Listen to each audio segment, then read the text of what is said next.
Hi hello welcome back to Hinna vlogs channel. ಎಲ್ಲರೂ ಹೇಗಿದ್ದೀರಾ? ಚೆನ್ನಾಗಿದ್ದೀರಾ? ನಾವು ಕೂಡ ಚೆನ್ನಾಗಿದ್ದೀವಿ ಫ್ರೆಂಡ್ಸ್.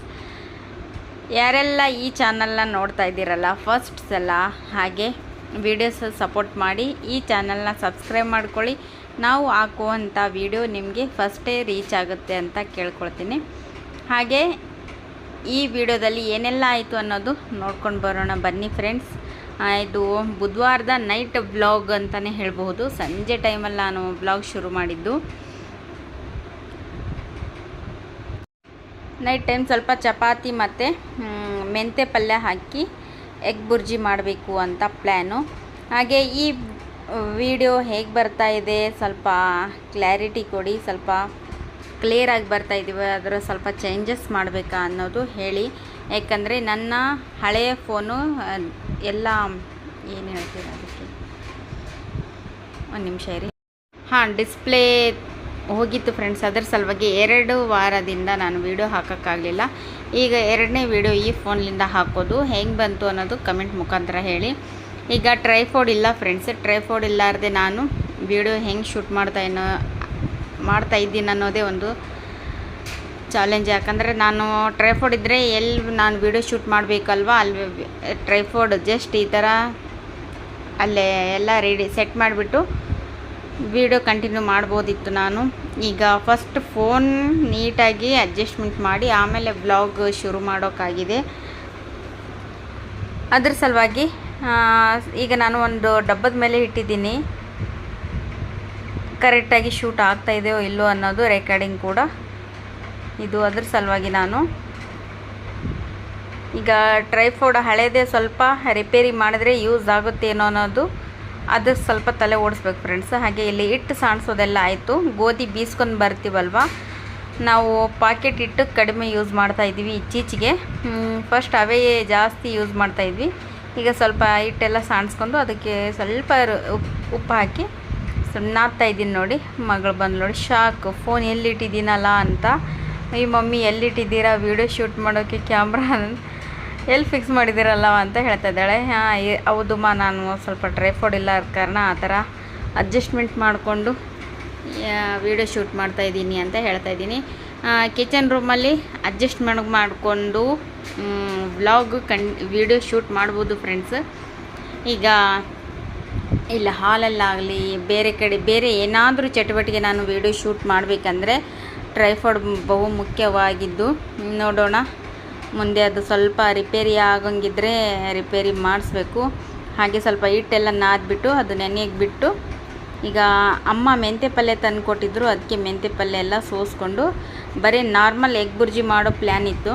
ಈಗ ಮೆಂತ್ಯ ಪಲ್ಯ ಕೂಡ ಇದೆ ಅಲ್ವಾ, ಅದು ಸ್ವಲ್ಪ ಹಾಕಿ ಮಾಡಬೇಕು, ಮೆಂತ್ಯ ಎಗ್ ಬುರ್ಜಿ ಮಾಡೋಣ ಅಂತ ಪ್ಲ್ಯಾನ್ ಇತ್ತು. ಇವ್ರದ್ದು ಹೋಮ್ವರ್ಕ್ ಎಲ್ಲ ಮುಗೀತು. ಈಗ ಅರೇಬಿ ಹೋಮ್ವರ್ಕ್ ಮಾಡ್ತಾಯಿದ್ದಾರೆ, ಏನೋ ಬರಿತಾ ಇದ್ದಾರೆ ಇವರು.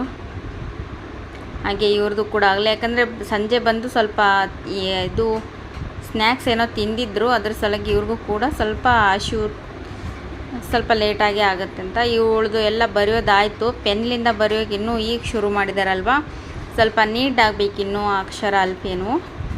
ಹಾಗೆ ಇಲ್ಲಿ ಸ್ವಲ್ಪ ಹಿಟ್ಟೆಲ್ಲ ನೆನೆದಿದೆ ಏನೋ ಅಂತ ನೋಡ್ಕೊಂಡು ಬರೋಕ್ಕೆ ಬಂದಿದ್ದಾರೆ ನಮ್ಮ ಹೆಡ್ ಮೇಡಮ್ ಅಲ್ಫಿಯಾ. ಹಾಗೆ ನೋಡಿ ಹೊರಗಡೆ ಮಳೆಯೆಲ್ಲ ನಿಂತಿದೆಯೇನೋ ಅಂತ ಚೆಕ್ ಮಾಡ್ತಾ ಇದ್ದಾಳೆ, ಅದು ವೀಡಿಯೋ ಮಾಡ್ಕೊತ. ಅದು ಈಗ ಸಂಜೆ ಟೈಮ್ ಬಂತು ಮಳೆ, ಮತ್ತು ಮಧ್ಯಾಹ್ನ ಬಂತು, ನೈಟ್ ಏನು ಬರ್ತಾ ಇಲ್ಲ. ಹಾಗೆ ಇಲ್ಲಿ ಎಗ್ ಬುರ್ಜಿ ಎಲ್ಲ ಮಾಡಿದ್ದಾಯಿತು ಫ್ರೆಂಡ್ಸ್. ಚಪಾತಿ ಕೂಡ ಮಾಡ್ತಾಯಿದ್ದೀನಿ.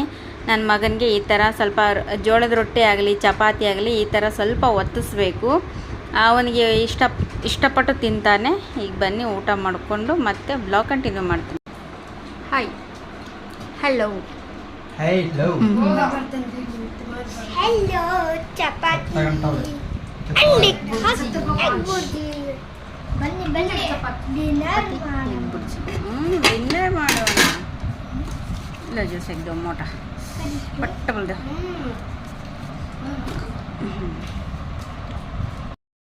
ಊಟ ಎಲ್ಲ ಮುಗಿಸ್ಕೊಂಡು ಬಂದ ನಂತರ ಮತ್ತೆ ಸ್ವಲ್ಪ ಕಿಚನ್ನೆಲ್ಲ ನೀಟ್ ಮಾಡ್ತಾಯಿದ್ದೀನಿ ಫ್ರೆಂಡ್ಸ್. ಯಾಕಂದರೆ ನನ್ನ ಮಕ್ಕಳು ಈಗ ಫಸ್ಟಿಗೆಲ್ಲ 9 ಗಂಟೆ 15 ನಿಮಿಷ 10 ನಿಮಿಷ ಹೀಗೆಲ್ಲ ಹೋಗ್ತಾಯಿದ್ರು. ಈಗ ಕರೆಕ್ಟಾಗಿ 8:15 8:40 ಅನ್ನೋಷ್ಟರೊಳಗೆ ಫುಲ್ ರೆಡಿ ಆಗಬೇಕು ಅವರು. ಅವ್ರ ಬಾಕ್ಸ್ ಆಗಲಿ ಟಿಫನ್ ಆಗಲಿ ಅವ್ರದ್ದು ಜಡೆ ಸ್ನಾನ ಎಲ್ಲ ಕಂಪ್ಲೀಟಾಗಿ 8:30 ಅನ್ನೋಷ್ಟರೊಳಗೆ ರೆಡಿಯಾಗಿ ನಿಂತಿರಬೇಕು. ಆಟೋ ಬರುತ್ತೆ ಅಷ್ಟೊತ್ತರೊಳಗೆ ಇವರೆಲ್ಲ ರೆಡಿಯಾಗಿರಬೇಕು. ಆದ ಕಾರಣ ಈಗ ನನಗೆ ಫಸ್ಟಿಗೆ 9 ಗಂಟೆಗೆ ಹೋಗ್ತೀನಿ ಅಂದ್ರೇ ನಾನು ಅಷ್ಟು ಬೇಗ ಎದ್ದೇಳ್ತಿದ್ದೆ. ಈಗ 8:30 ಅನ್ನೋಷ್ಟರೊಳಗೆ ಎಲ್ಲ ಮುಗಿಸ್ಬೇಕು ಅಂದರೆ ಒಂದು ಹಾಫ್ ಆನ್ ಅವರ್ 40 ನಿಮಿಷ ಫಸ್ಟಿಗೆ ರೆಡಿ ಮಾಡಬೇಕಲ್ವ. ಅವ್ರ ಅಪ್ಪಾಜಿ ಬಿಡೋ ಟೈಮೆಲ್ಲ 9 ಗಂಟೆ 10 ನಿಮಿಷಕ್ಕೆಲ್ಲ ಹೋಗಿದ್ದರು. ಈಗ ಆಟೋದಲ್ಲಿ ಎಲ್ಲ ಮಕ್ಕಳನ್ನ ಕಲೆಕ್ಟ್ ಮಾಡಬೇಕಲ್ವ, ಅವರು ಕರ್ಕೊಂಡು ಅವ್ರ ಟೈಮ್ ತಕ್ಕಂಗೆ ಹೋಗ್ಬೇಕಂದ್ರೆ ಇವರು ರೀಚ್ ಆಗೋದು ಒಂದು 9 ಗಂಟೆನೇ ಆಗುತ್ತೆ. ಒಂದು 9 ಗಂಟೆಗೆ ಒಂದು 5-10 ನಿಮಿಷ ಕಡಿಮೆ ಆಗ್ಬೋದು, ಒಂದು 10 ನಿಮಿಷದಲ್ಲಿ ಹೋಗ್ಬೋದು. ಮತ್ತು ಇವ್ರ ಜೊತೆಗೆ ಬರೋ ಎಲ್ಲ ಹುಡುಗರನ್ನ ಟೀಚರ್ಸ್ನ ಕರ್ಕೊಂಡು ಹೋಗಬೇಕಲ್ವ, ಅದ್ರ ಸಲುವಾಗಿ ಫಸ್ಟೇ ಮನೆ ಹತ್ತಿರ ಆಗುತ್ತೆ ಆಟೋದವ್ರ ಮನೆ. ಅದ್ರ ಸಲುವಾಗಿ ಫಸ್ಟೇ ಮಕ್ಕಳನ್ನ ಕರ್ಕೊಂಡು ಹೋಗ್ತಾರಲ್ವ, ನನಗೆ ಅದ್ರ ಸಲುವಾಗಿ ಸ್ವಲ್ಪ ಕೆಲಸ ಹೆವಿ ಆಗ್ತಾಯಿದೆ ಬೆಳಗ್ಗೆನೆ. ಅದ್ರ ಸಲುವಾಗಿ ನಾನು ಈಗ ನೈಟೆಲ್ಲ ಪಾತ್ರೆ ತೊಳಿತಾ ಇದ್ದೀನಿ. ಯಾಕಂದರೆ ಈಗ ಸ್ವಲ್ಪ ಜಾಸ್ತಿ ಪಾತ್ರೆ ಇದ್ದರೆ ಟೈಮ್ ಅಷ್ಟೊಂದು ಆಗಿಲ್ಲಪ್ಪ ಅಂದರೆ ತೊಳಿತೀನಿ, ಇಲ್ಲಾಂದರೆ ಟೈಮ್ ಜಾಸ್ತಿ ಆಯಿತು ಪಾತ್ರೆ ಕೂಡ ಜಾಸ್ತಿ ಇದ್ದೇವೆ ಅಂದರೆ ಬೆಳಗ್ಗೆ ಸ್ವಲ್ಪ ಒಂದು ಹಾಫ್ ಆನ್ ಅವರ್ ಬೇಗ ಎದ್ಬಿಡ್ತೀನಿ ನಾನು. ಇದಕ್ಕೆ ಒಂದು ಹಾಫ್ ಆನ್ ಅವರ್ ಬೇಕು ನನಗೆ ಕ್ಲೀನಿಂಗ್ ಎಲ್ಲ ಮಾಡ್ಕೊಳ್ಳೋಕ್ಕೆ. ಅದ್ರ ಸಲುವಾಗಿ ಕ್ಲೀನಿಂಗ್ ಎಲ್ಲ ಒಂದು ಸ್ವಲ್ಪ ಮಾಡಿಟ್ಟಿರ್ತೀನಿ, ಮತ್ತು ಬೆಳಗ್ಗೆ ಒಂದು ಸ್ವಲ್ಪ ಮಾಡ್ಕೊಳ್ತೀನಿ. ಹಿಂಗಾಗುತ್ತೆ ನೋಡಿ. ನಮ್ಮ ಈಗ 3 ಮಕ್ಕಳನ್ನ ರೆಡಿ ಮಾಡಿ ಬಾಕ್ಸ್ ಕಟ್ಟಿ ಕಳಿಸ್ಬೇಕಂದ್ರೆ ಸಾಮಾನ್ಯ ಮಾತೇನಲ್ಲ. ಮತ್ತು 8:15 ಫ್ರೀ ಫ್ರೆಂಡ್ಸ್. ನಾನು ವೀಡಿಯೋ ಶೂಟ್ ಮಾಡ್ಬೋದು, ವೀಡಿಯೋ ಎಡಿಟ್ ಮಾಡ್ಬೋದು, ವೀಡಿಯೋ ರೆಕಾರ್ಡಿಂಗ್ ಕೊಡ್ಬೋದು ಅಂತ ಅನ್ನಿಸ್ಬೋದು, ಆದರೆ ಆಗಾಗಲ್ಲ. ಮತ್ತು ಮುಂದಿನ ಕೆಲಸ ತುಂಬಾ ಇರುತ್ತೆ. ಎಂಥ ಕೆಲಸ ಅಂದರೆ ಈ ಥರ ಇರುತ್ತೆ ನೋಡಿ. ನಾನು ಮಾಡಿದ್ದು ಒಂದು ಚಿಕ್ಕ ತಪ್ಪಿಂದ ಇಷ್ಟೆಲ್ಲ ನನಗೆ ಕೆಲಸ ಜಾಸ್ತಿ ಆಯಿತು. 2 ದಿನ ಆಯಿತು ಫ್ರೆಂಡ್ಸ್ ಈ ಥರ ಎಲ್ಲ ಕ್ಲೀನಿಂಗ್ ಮಾಡೋಕೆ. ನಾನು ಅಕ್ಕಿ ಡಬ್ಬದಲ್ಲಿ ಒಂದು ಅಕ್ಕಿ ಸ್ವಲ್ಪ ಇದ್ದು ಅದರೊಳಗೆ ಇದು ಅಗಸೆ ಬೀಜದ ಪಾಕೆಟ್ ಇಟ್ಟಿದ್ನಲ್ವ, ಅದು ಕಟ್ ಮಾಡಿದ ಭಾಗ ಸ್ವಲ್ಪ ಡೌನ್ ಆಗಿ ಇವೆಲ್ಲ ನಾನು ಹಿಂಗೆ ತೆಗಿಯೋಕೆ ಹೋದೆ, ಅದು ಸ್ವಲ್ಪ ಬಿದ್ದು ಇಷ್ಟೆಲ್ಲ ಕೆಲಸ ಎಕ್ಸ್ಟ್ರಾ ಆಯ್ತು ನೋಡಿ ನನಗೆ. ಈಗ ಮಿನಿಮಮ್ ಅಂದರೆ ಒಂದು ಸೇರ್ ಜಾಸ್ತಿನೇ ಆಯಿತು. ಅದು ಪಕ್ಕಕ್ಕೆ ಇಟ್ಟಿದ್ದೀನಿ. ಇವತ್ತಿಂದ ಏನಿದೆ ಅಲ್ವಾ, ಇದು ಒಂದು 12ವರೆಗೆ ಕುಂತಿದ್ದೀನಿ. ಆಲ್ಮೋಸ್ಟ್ ಯಾವಾಗಲೂ ಮುಗಿಬೇಕು, ಒಂದು ಸ್ವಲ್ಪ ಲಾಸ್ಟ್ ಬ್ಯಾಚ್ ಇರೋದ್ರಿಂದ. ಇದು ಏನಪ್ಪ ಅಂದರೆ ಎದಕ್ಕೆ ಲೇಟ್ ಆಗ್ತಾಯಿದೆ ಅಂದರೆ ಮಳೆ ರಾಯ ಒಬ್ಬರು ಎಂಟ್ರಿ ಕೊಡ್ತಾ ಇದ್ದಾರಲ್ವ, ಇತ್ತೀಚೆಗೆ ಜಾಸ್ತಿ ಕೊಡ್ತಾ ಇದ್ದಾರೆ. ಒಂದು 5 ನಿಮಿಷ ಬರ್ತಾರೆ, ಜಾಸ್ತಿನೂ ಬರೋಲ್ಲ. 5 ನಿಮಿಷ 10 ನಿಮಿಷ ಮಿನಿಮಮ್ ಅಂದರೆ ಒಂದು ಹಾಫ್ ಆನ್ ಅವರ್ ಬರ್ತಾಯಿದ್ದಾರೆ, ಮತ್ತು 1 ಅವರ್ ಹೋಗ್ಬಿಡ್ತಾರೆ. ಹಾಕಿದ್ದು ಸ್ಕೂಲ್ ಯೂನಿಫಾರ್ಮು ಅವೆಲ್ಲ ಅವಾಗಲೇ ಒಂದು ಸಲ ಎದ್ದು ಹೋಗಿ ತಂದಿದ್ದೀನಿ ನಾನು. ಯೂನಿಫಾರ್ಮ್ ಎಲ್ಲ ತಂದು ಇಲ್ಲೇ ಫ್ಯಾನ್ಗೆ ಸ್ವಲ್ಪ ಒಣಗಬಹುದು ಅಂತ. ಯಾಕೆಂದರೆ ಬುಧವಾರ ಕಲರ್ ಬಟ್ಟೆ ಇರುತ್ತೆ ಮಕ್ಕಳದು, ಮತ್ತು ಗುರುವಾರ ಬೇಕಲ್ವ ಯೂನಿಫಾರ್ಮ್ ಅಂತ. ಅದೆಲ್ಲ ತಂದು ಹಾಕಿದ್ದೀನಿ, ಟೈ ಬೆಲ್ಟು ಮತ್ತು ಅವರು ಸ್ಕೂಲ್ ಯೂನಿಫಾರ್ಮ್ ಎಲ್ಲ ತಂದು ಹಾಕಿದ್ದೀನಿ. ಇರಲಿ ಬಿಡಿ ಮಾಮೂಲಿ ಬಟ್ಟೆನೇ ಇದೆಯಲ್ಲ ಅಂತ ಬಿಟ್ಟೆ. ಈಗ ಮತ್ತೆ ಬರ್ತಾಯಿದೆ, ಈಗ ಮತ್ತೆ ಓಡಬೇಕು ನೋಡಿ. ಬರೀ ಇದೇ ಕೆಲಸ ಆಗೋಗುತ್ತೆ ಫ್ರೆಂಡ್ಸ್. ಮನೇಲಿ ಇರ್ತೀವಿ ಅನ್ನೋದು ಒಂದೇ ಆಗುತ್ತೆ. ಮನೇಲಿ ಕೆಲಸ ಒಂದಾದ ನಂತರ ಒಂದು ಹುಡ್ಕೊಂಡು ನಮಗೆ ಬರ್ತವೆ, ಅದು ಕರ್ಕೊಂಡು ಹೋಗಿ ಅಂತ. ಇಲ್ಲಿ ನೋಡಿ 3 ಗಂಟೆ ಹತ್ತತ್ರ 3 ಗಂಟೆ ಆಗೋಕ್ಕೆ ಬಂತು. ಈಗ ಮಳೆ ಬರ್ತಾಯಿದೆ, ಈಗ ಎದ್ದು ಹೋಗ್ಬೇಕು ನೋಡಿ. ಈಗ ಕುಂತ್ರೆ ಯಾವ ಕೆಲಸನೂ ಲೇಟ್ ಆಗೋಲ್ಲ ಫ್ರೆಂಡ್ಸು. ಈ ಥರ ಏನಾದರೂ ಸ್ವಲ್ಪ ಸೆಂಟ್ರ್ ಕೆಲಸ ಎಕ್ಸ್ಟ್ರಾ ಆದರೆ ಸ್ವಲ್ಪ ಬೇಜಾರಾಗ್ಬಿಡುತ್ತೆ. ಈಗ ನೋಡಿ ಮಳೆ ಶುರುವಾಯಿತು. ಬಟ್ಟೆಲಿ ಅರ್ಧ ಹಾಕಿದ್ದೀನಿ, ಅರ್ಧ ಇಲ್ಲಿದ್ದಾವೆ. ಅವನು ಸ್ವಲ್ಪ ಇರಲಿ ಬಿಡಿ ಅಂತ ಬಿಟ್ಟೆ. ಈಗ ಜೋರಾಗಿ ಬರ್ತಾಯಿದೆ ಮಳೆ, ಗಾಳಿ ಸಹಿತ ಮಳೆ ಅಲ್ವಾ. ನಾನು ಏನು ಎತ್ತಿಟ್ರೂ ದುಬುಕ್ ಅಂತ ಬೀಳ್ತಾ ಇದ್ದಾವೆ. ಅದಕ್ಕೆ ಒಂದು ಸ್ವಲ್ಪ ಬಟ್ಟೆನೇ ತೆಗೆದು ಇಲ್ಲಿ ಶೆಡ್ ಒಳಗೆ ಹಾಕಿ ಮತ್ತು ನಾನು ಮುಂದಿನ ಕೆಲಸ ಮಾಡಬೇಕು ಅಂತ. ಸ್ವಲ್ಪ ಮಳೆ ನಿಂತರೆ ಒಂದು ಸ್ವಲ್ಪ ನೀರು ಹೋಗುವಷ್ಟು ಒಣಗಿದರೆ ಸಾಕು. ಫ್ಯಾನ್ ಗಾಳಿಗೆಲ್ಲ ಒಣಗ್ತವೆ ಬಟ್ಟೆ. ಇಲ್ಲಾಂದರೆ ಮಕ್ಳಿಗೆ ಹೋಗೋಕ್ಕೆ ನೆಕ್ಸ್ಟ್ ಡೇ ಹೋಗೋಕ್ಕೆ ತುಂಬ ಕಷ್ಟ ಆಗುತ್ತೆ. ಈಗ ನೋಡಿ ಆವಾಗಲೇ ಫುಲ್ ಮೋಡ ಆಗಿದೆ, ಮಳೆ ಜೋರಿದೆ ಫ್ರೆಂಡ್ಸ್. ಬಿಡ್ತಾನೆ ಇಲ್ಲ, ಬೆಳಗ್ಗೆಯಿಂದ ಮಳೆ ಸುರಿತಾನೇ ಇದೆ.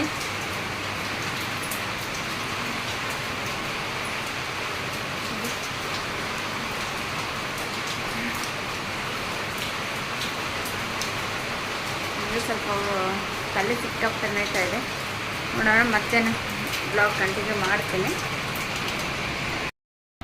ಫೈನಲಿ ನನ್ನ ಕಿತಾಪತಿ ಕೆಲಸವನ್ನು ನೀಟಾಗಿ ಮಾಡಿದೆ ನೋಡಿ.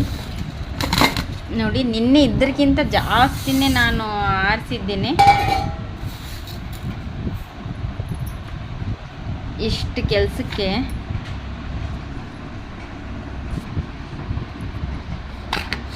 ಇಷ್ಟೆಲ್ಲ ಅಕ್ಕಿ, ಇದಕ್ಕಿಂತ ಇಷ್ಟಿಷ್ಟೇ 2 ಸಲ ನಾನು ಹಸ್ ಮಾಡಿದ್ದೀನಿ. ಈಗ ನೋಡಿ ಬೇರ್ಪಡಿಸಿದ್ದೀನಿ. 2 ಸೇರಿಗೆ ಇಷ್ಟೆಲ್ಲ ಮಿಕ್ಸ್ ಆಗಿದೆ ಅಂದರೆ ಸ್ವಲ್ಪ ಇನ್ನೂ ಜಾಸ್ತಿ ಅಕ್ಕಿ ಇದ್ದರೆ ಇನ್ನೂ ಕಷ್ಟ ಆಗ್ತಿತ್ತು ನನಗೆ. ನಾನು ಅಕ್ಕಿ ಡಬ್ಬದಲ್ಲೇ ಅಕ್ಕಿ ಖಾಲಿ ಆಗಿದೆಲ್ಲ ಅಕ್ಕಿ ಡಬ್ಬ ತೊಳಿಬೇಕು ಅಂತ ಹೋದೆ, ಅದು ಪಾಕೆಟ್ ಇಟ್ಟಿದ್ದು ನಾನು ಮರ್ತೋಗಿದೆ. ಅದರ ಸಲುವಾಗಿ ಇಷ್ಟೆಲ್ಲ 2 ದಿನ ಕೆಲಸ ಹಿಡಿತು ನೋಡಿ. ಮತ್ತು ಯಾವ ಥರ ಎಲ್ಲ ಕೆಲಸ ಬರುತ್ತೆ ಅನ್ನೋದೇ ಗೊತ್ತಾಗಲ್ಲ ಒಂದೊಂದು ಟೈಮಲ್ಲಿ. ನಾವು ಸ್ಕೂಲ್ ಗಡಿಬಿಡಿಯಲ್ಲಿ ಅಕ್ಕಿ ತೊಗೊಳ್ಳೋ ಟೈಮಲ್ಲಿ ಇದು ಆಗಿದೆ ಅನಿಸುತ್ತೆ. ಆಯಿತು, ಅದಕ್ಕೆ ಹೇಳೋದು ದೊಡ್ಡವರು ಮೈ ತುಂಬ ಕಣ್ಣಿಟ್ಕೊಂಡು ಕೆಲಸ ಮಾಡಬೇಕು ಅಂತ. ಅವರು ಸಾಮಾನ್ಯವಾಗಿ ಅತಿ ಸುಲಭವಾಗಿ ಹೇಳಿರಂಗಿಲ್ಲ, ಅವ್ರಿಗೆ ಅನುಭವ ಆಗಿದ್ದಕ್ಕೆ ನಮಗೆ ತಿಳಿ ಹೇಳಿ ಕೊಟ್ಟಿದ್ದು. ಆದರೂ ಕೂಡ ಈ ಥರ ಎಫೆಕ್ಟ್ ಆದಾಗೆ ಗೊತ್ತಾಗುತ್ತೆ ಹಿರಿಯರ ಮಾತು ಎಷ್ಟು ಮೌಲ್ಯವಾಗಿದ್ದು ಅಂತ. ಈಗ ನೋಡಿ 4 ಗಂಟೆ 15 ನಿಮಿಷ ಆಯಿತು. ಹೆಂಗೆ ಹಾಕಿದ್ದೀನಿ ನೋಡಿ, ಟೈ, ಬೆಲ್ಟು ಮತ್ತು ಅವು ಸ್ಕರ್ಟ್ ಫ್ಯಾನ್ಗೆಲ್ಲ ಒಣಗ್ತವೆ ಅಂತ. ಓಕೆ, ಇಲ್ಲಿಗಂಕರು ತುಂಬ ಸಖತ್ತಾಗಿ ಬೇಜಾರಾಗ್ತಾಯಿತ್ತು. ಯಾಕಂದರೆ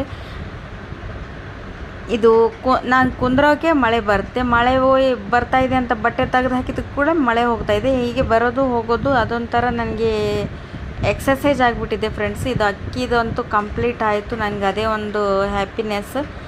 ಮತ್ತು ಮುಂದೆ ವ್ಲಾಗು ಬೇರೆ ಬೇರೆ ಥರ ಬರ್ತಾ ಇರುತ್ತೆ, ಡೈಲಿ ವ್ಲಾಗ್ಸ್ ನೋಡಿ. ಸಪೋರ್ಟ್ ಸಹಕಾರ ಇರಲಿ ಅಂತ ಕೇಳ್ಕೊಳ್ತೇನೆ. ಇಲ್ಲಿಗಂಕರು ಸಖತ್ ಬೇಜಾರಾಯಿತು. ಅದೇ ಹೇಳ್ತಾ ಇದ್ದೀನಿ, ಕತ್ತು ತುಂಬ ನೋಯ್ತಾ ಇದೆ ಅಂತ. ಈಗ ನಾನು ಮಾಡಿದ ಕೆಲಸ ತಪ್ಪು ನಾನೇ ಮಾಡಬೇಕಲ್ವ, ಎಲ್ಲ ಸರಿ ಹೋಯಿತು.